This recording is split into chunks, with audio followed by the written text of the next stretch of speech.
रविदास जी की एक उक्ति है, मन चंगा तो कटौती में गंगा। आइए जानते हैं कि संत रविदास जी ने यह उक्ति क्यों कही और इसका वास्तविक अर्थ क्या है।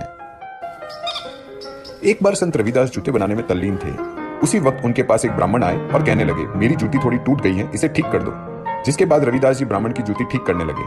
फिर अचानक रविदास जी ने उनसे पूछा, श्रीमान आप कहां जा रहे हैं? ब्राह्मण ने कहा, मैं गंगा स्नान करने के लिए जा रहा हूं। इस पर रविदास जी ने ब्राह्मण से कहा कि ये कौड़ी आप मां गंगा को रविदास की भेंट कहकर अर्पित कर देना। इसके बाद ब्राह्मण अपनी जूती लेकर चला गया।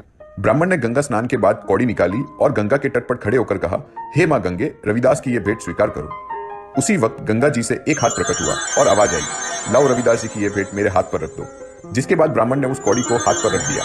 जब ब्राह्मण हैरान होकर वहां से लौटने लगा तो फिर उसे एक आवाज सुनाई दी, ब्राह्मण ये भेंट मेरी ओर से रविदास जी को दे देना। दरअसल गंगा जी के हाथ में एक रत्न जड़ित कंगन था। ब्राह्मण हैरान होकर उस रत्न जड़ित कंगन को लेकर चल पड़ा। जाते